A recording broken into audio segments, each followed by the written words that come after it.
Welcome, and welcome to the Heatcast with myself, Seán Ryan. Joined with me on the show is one of the best acts coming out of Dublin right now. He loves the show so much that he actually has the same name as me. It's Y-Axis. How are you keeping, my man? What's going on, brother? What's happening? How are you? Not too bad. I ask everyone on the show this question, and I was wondering, why didn't you choose Seán Ryan? Why'd you have to pick Y-Axis? Stop. Yeah, it's just it's terrible name. No. Yeah, it's just I don't know. I think if I had a name that just was not as common as our name, yeah, I would have definitely chose something different. Maybe. And why Y-Axis? Was it just like you're always going up, or what's the story there? Oh yeah, that's a long one. I chose Y-Axis because like when I was when I was like younger, going through school and everything, basically, like, you know, when you learn about like the X-axis and the Y-axis and that type of stuff, and it was also like a time when I was kind of thinking of just life in general and stuff, you know, thinking about like stuff you go through, like little depressive moments and stuff, like, oh, what's the point in this and what's the point of that? And then um I also realized to look at things from a bit of a different perspective. When you can change a situation and the mood of a situation if you look at it from a different perspective, which is the exact same thing as like the X and Y axis. You were looking at like a plane from a different perspective. So like you could be looking at it from the Y axis and the X axis. So here it looks like this situation, but from here it would look like this, you know? So a bad situation could be a happy one. So like when you're at these X and Y axes, just ask why. Like, ask what's going on here. Why is this happening first, before, and then look at the other perspective as well. So that is actually where that whole thing came from. Yeah, like it's a very interesting like concept and stuff like that, and like I didn't even think of it that way. I was like, okay, I'm guessing it was like because the Y-axis is always going up, like, or you're always going down, so you're like on that like plane. But I never thought of it like as, you know, different perspectives and stuff like that, which just brought like widened my horizons there. Yeah. And why, like, because I was saying there before the show that like you have a very versatile variety of styles and stuff like that. But why did you choose kind of rap music to kind of express yourself? Or, you know, why didn't you go for a bit of jazz or a bit of orchestra, as we were saying earlier on? Well, rap was definitely like just one of them things. Like, I grew up with rap, but like a lot of rap, not just rap though. Definitely not. Like it was big enough mix of music I grew up listening to, but like, rap was definitely like just the one that I was into the most at the time. But I also like I was into the rap, and then to start rapping, I like bought my own mic, all this type of stuff, and I was gonna just record my own songs. Like, oh cool, I can do this. And then as time went on, I was like, oh, this sounds really bad. I should probably improve a bit better, a bit more, like, you know. So, and then it was also the whole beat side of things. I didn't have money to buy beats from other people and stuff like that. And I didn't want to use any like free type beats. So I was like, okay, I need to produce my own one. So like I hopped into like producing, and then trying to learn that took its a whole own route. I just stopped like just stopped rapping, and I was really went on like a producer buzz. I just wanted to learn how to become better at production, and then my whole genre of music changed as well. Didn't really care for rap. I wanted to make more like experimental type of production, and then like even like some EDM music. I was really getting into that kind of vibe, and I just got obsessed with production. So I just did that for a few years and was releasing like mainly production EPs and singles and stuff like that. And then on one of them EPs, I introduced like my own voice on one song, and then I'd start going that route. Really, I just felt like when you sing on a beat, like when you have your own voice on in a track, you can do a lot more. Like I can go out and actually perform these tracks with a microphone now. I don't have to just DJ all my own songs. So it kind of like opened up a whole other thing, and I just wanted to do it too. But yeah. Yeah, no, for sure. Like, and I think it's always a talent to be able to produce. I know a lot of people either get producers in or like get a team to make them the beats, or as you were saying, use YouTube free beats and stuff like that. So it is a great tool in your arsenal to have. And I was just going to ask, even because it's kind of in relation to this, for like, you had your EP that came out back in 2020 with Moody. Um, what, like, did you make all the beats in that project, or did you have someone to help you, or was it like, okay, it's Y axis time, I'm gonna do the whole lot? What was the story there? So like for that one, yeah, no, I made all the beats myself, but I got like friends to play some of the instruments. So like for Cold, one of my friends, Garrett Dowdo, Little Dodo, he did play the guitar on that, just because like I can play guitar, but definitely nowhere near his level. So like I don't think it's like I don't feel I'd rather have someone else play the instruments that could play something way better than myself. Or sometimes when like I can't even come up with something on the guitar, it's like I might have an idea, but I don't know how to play that idea. And then I can kind of speak to one of my friends that are sick at it, like John Louis as well. He's a sicko at guitar, and I write a lot with him. So I'll be like, kind of give him ideas, and we'll sit there for a moment until we come up with the right guitar, and then we'll record that, and then I'll do that instead of getting like a sample of a guitar. Like I have used samples of guitars though as well. Yeah. Yeah, because it's very like your sound is very organic in a sense, like just like very poppy hoppy, that kind of way. And like it's very upbeat, which is just like it's a total different flavor. Obviously you're kind of a part of the group, the Good Buzz Music. How did that kind of form? And what's the whole story behind that? So like yeah, with the Good Buzz, it was like a few years ago, like 2 3 years ago. I don't even know how long ago anymore. And we got together, like there was me, Tali Da Vinci, John Louis, and we were kind of like we were always friends for a long time, like for years, and we made music together all the time and stuff. So we were like, oh, let's make this into a collective. And Khaki Kid was there as well. And then he came like we became friends with Khaki Kid like later on down the road. And he joined the Go Buzz with us. Like I did, like we just seen he had a lot of potential, and we really got on with him. Like he got on with us. We were just it was just good vibes for a long time. So we are like, oh, why don't you be in this? Like originally he didn't even want to be in it. He didn't want to be in the Go Buzz either, which is funny. And then I don't know, he ended up being in the Go Buzz, and yeah, we all hate each other now. No, we are friends. But yes. Yeah, no, it's an interesting one, like, because I have talked to people on the show about collectives and stuff like that, so it's always great to get a different viewpoint from it.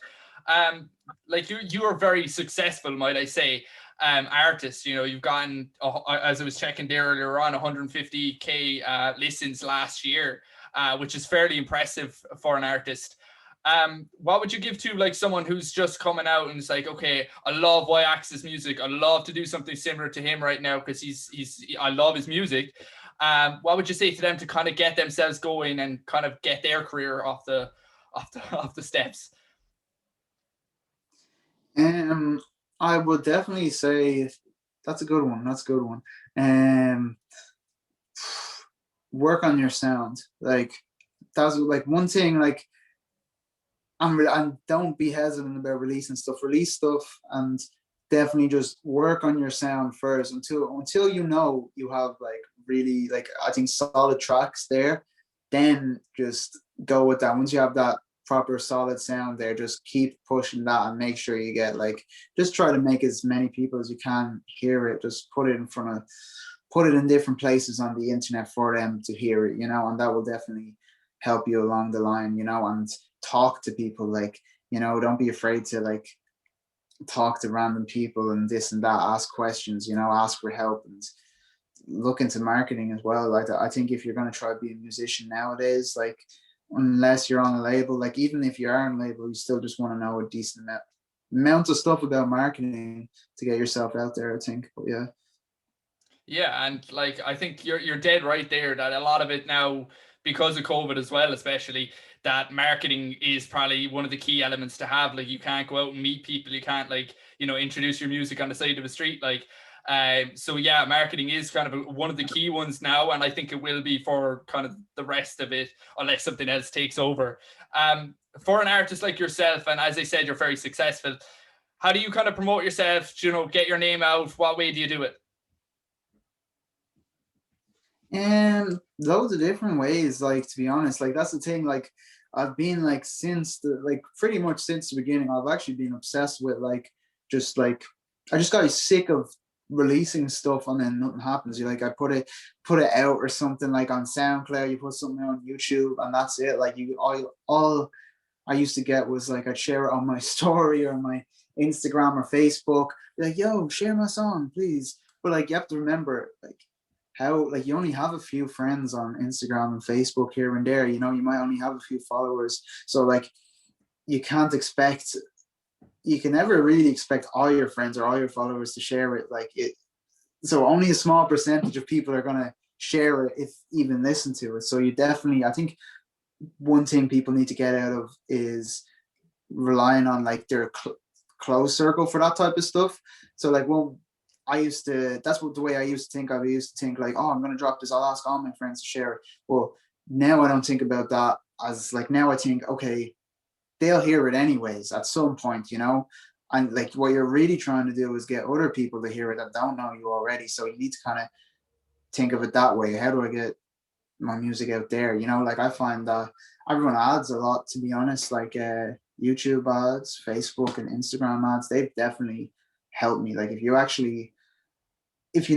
just like do a bit of research and try like practice with ads a bit, like experiment, literally just experiment, try out different things, you'll be so surprised with what works and what doesn't work. You know, like one person could spend €10 on an ad and another person can spend €10 on an ad, and one of the people will get like say like 10 impressions on their ad, and the other person with that same €10 will get like, I don't know, 500,000 impressions. You know, it just, you need to know your stuff with ads. It does that. I think it's the way forward for independent artists right now. Like you have it there at your fingertips, so use it, you know? Yeah, no, for sure. And you do see a lot of like artists actually putting up their ads and stuff like that. Because I would see it on the page, just swiping through Instagram and stuff like that. I'd see a new artist, I'd be like, I've never heard of them. So like it does kind of open your horizons to Yeah, different artists and acts. Like what's kind of your aim in yeah. 2021, like to get the ball rolling and stuff like that? Because I know, you know, we're nearly into month 3, or we're just starting it. And what's kind of like, what do you have your sets on? Like, are you, because as we were saying before the show, like you had your gig and it was cancelled and stuff like that, and it was a roller coaster of a ride, as you were explaining to me. Are the prospects going to be good for you in 21? They're looking good. Please God, yeah, I hope so. So like, yeah, the shows, we're just waiting now for shows to actually start up again, so that the album will be out before that. Yeah, it'll definitely be out before that. So hopefully when stuff reopens, we're gonna announce another album launch then, and do that. But like right now, my thoughts definitely aren't on shows.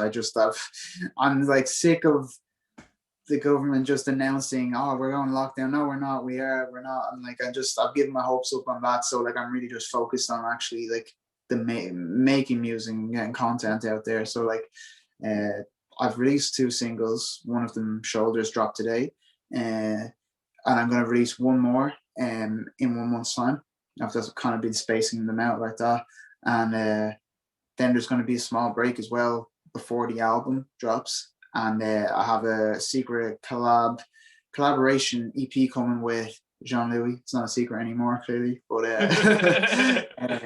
yeah, so like it's gonna be a lot of music, like with the album and that EP, and then videos and stuff, where like that's what we're working on at the moment as well, just getting all the videos done and trying to get them paid for. It's like this year is like, I love making music and videos and putting them out, but it's definitely like a bit of a financial burden sometimes. So like I'm just really focused on actually getting as many things out as I want this year, you know. So I'm just putting it all in just to get those videos out and make what I want to make this year, you know.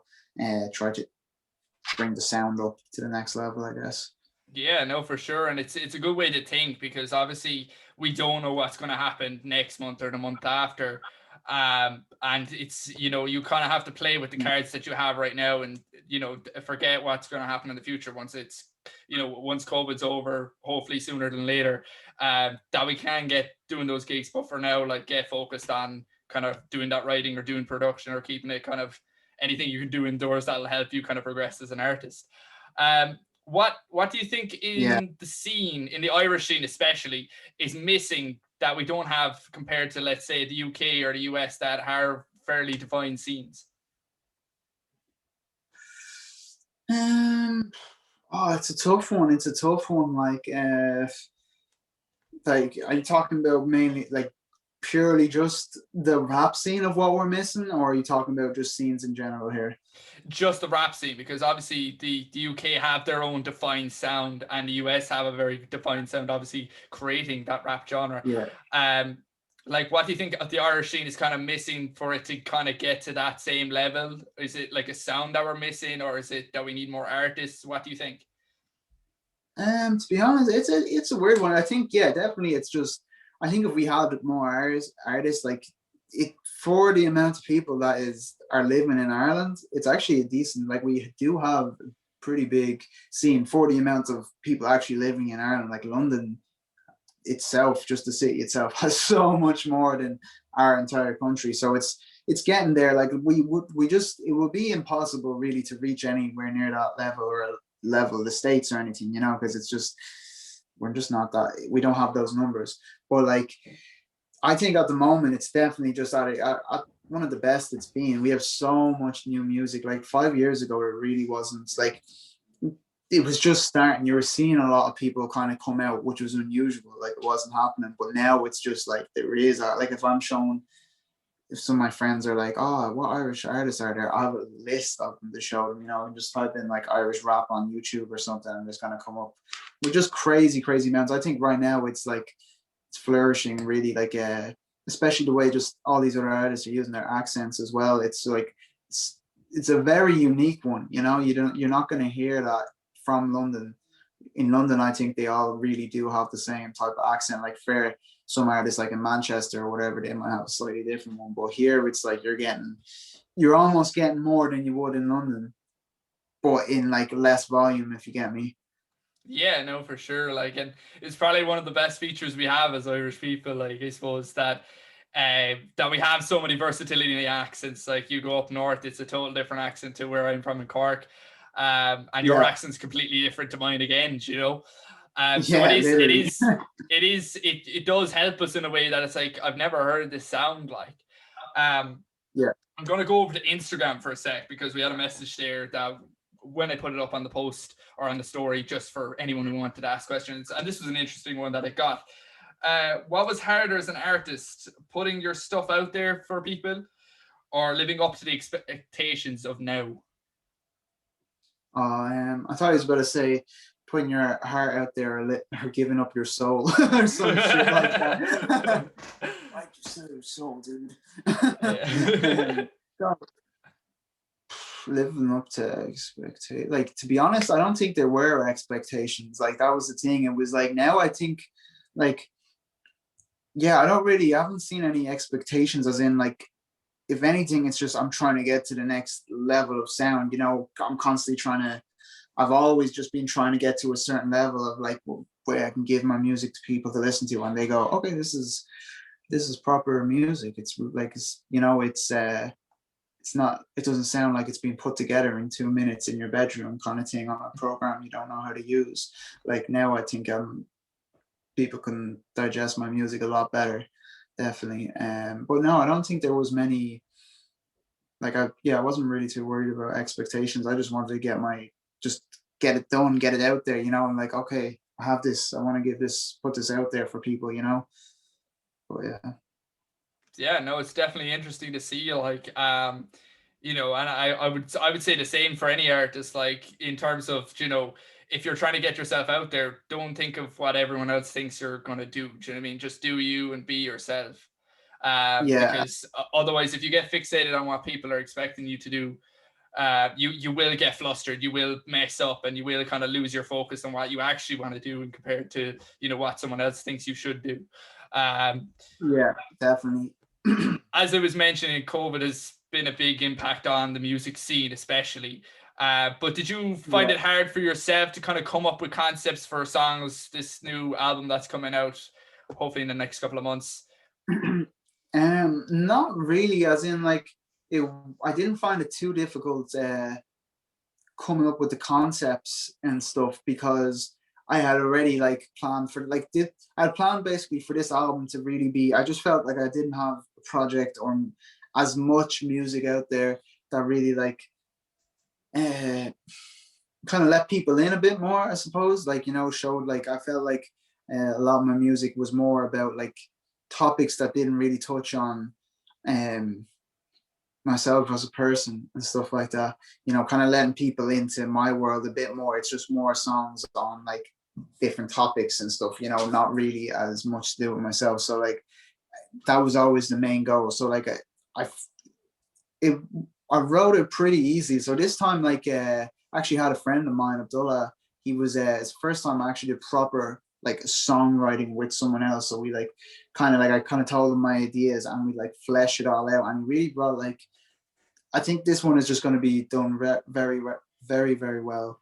As in, he was able to bring like, he helped me bring out another side of my music too, the songwriting side, and really creating that vision, if you get me, having people like being able to explain myself a bit better, but and letting people in a bit. So yeah, I think this one is definitely going to be different, and it wasn't hard to come up with.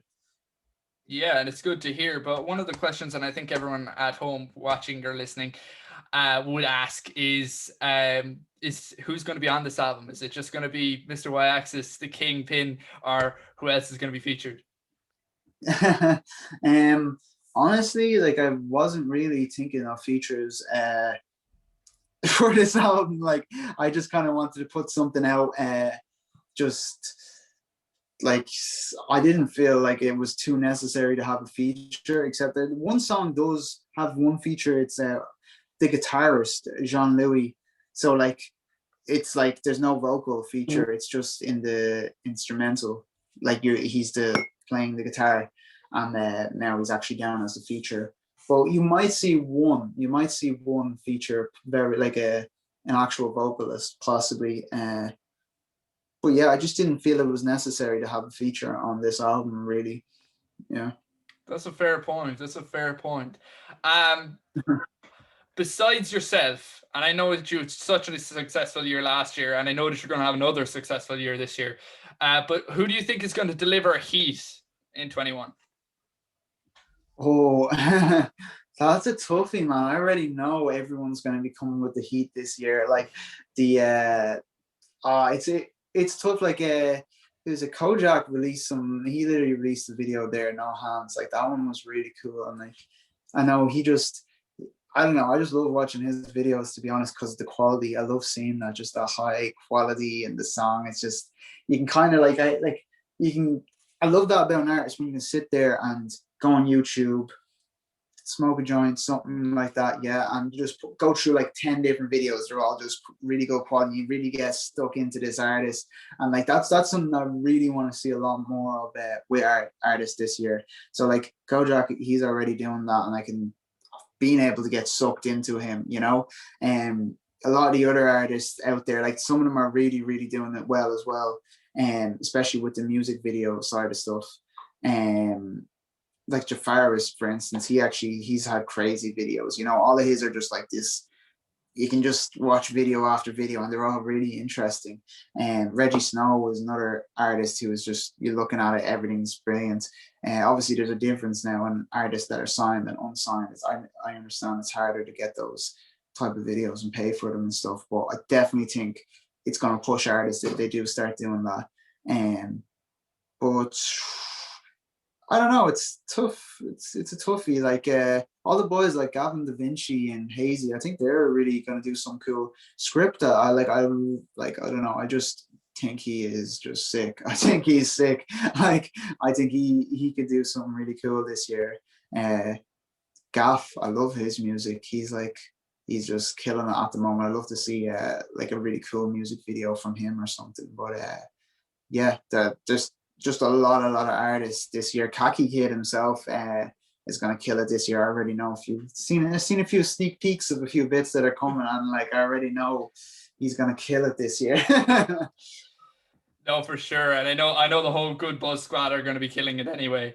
And like the list goes on, like we've so many talented artists here anyway. So I know it's going to be a blaze on this island. Do you know what I mean? But what I was going to ask, and I think everyone else is going to be asking if they're watching, obviously they can't see this. Who's in the background? Who's in the background? In the background here. Yeah. These are my two dogs. That's Dudley and there's Dougal. They're the boys, they're the homies, you know, they keep me well, you know. You look like you're up on top of a throne or something, like I'm the kingpin, I'm the best, that y-axis of me. I'm number one, sha-la-la-la, you never get this is my throne. One of them poses. Exactly. No, dude, I think they're sitting on a chair and yeah. Perfect. We're going to wrap it up here on the Heatcast for everyone watching on YouTube and everyone listening on Spotify. Make sure to follow us on Instagram.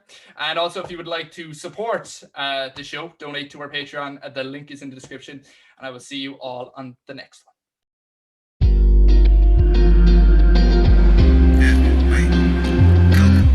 I ain't had no jewels like this in place like this in why I've been in here. I ain't had no weed like that, no peace like that, but man, this is I got a bad stroke, open at the back. Feel like I'm on dead row, smoke my last fag. I don't wanna see her, don't know how to act, but she creeping through the back door, got my hands trapped. Almost made me KO, hit me with a smack. Nearly made me pass out in the back. It's okay, I got a Prinko, better looking back. I don't wanna think about things like that. Hold my hand, you're falling. I love flowers in the autumn. Shut up with the talking. You got highs that I could fall in. I ain't had no jewels like this in place like this in why I've been in here. I ain't had no weed like that, no peace like that, but man, this is me. I got a bad stroke, open at the back. Feel like I'm on dead row, smoke my last fag. I don't wanna see ya, don't know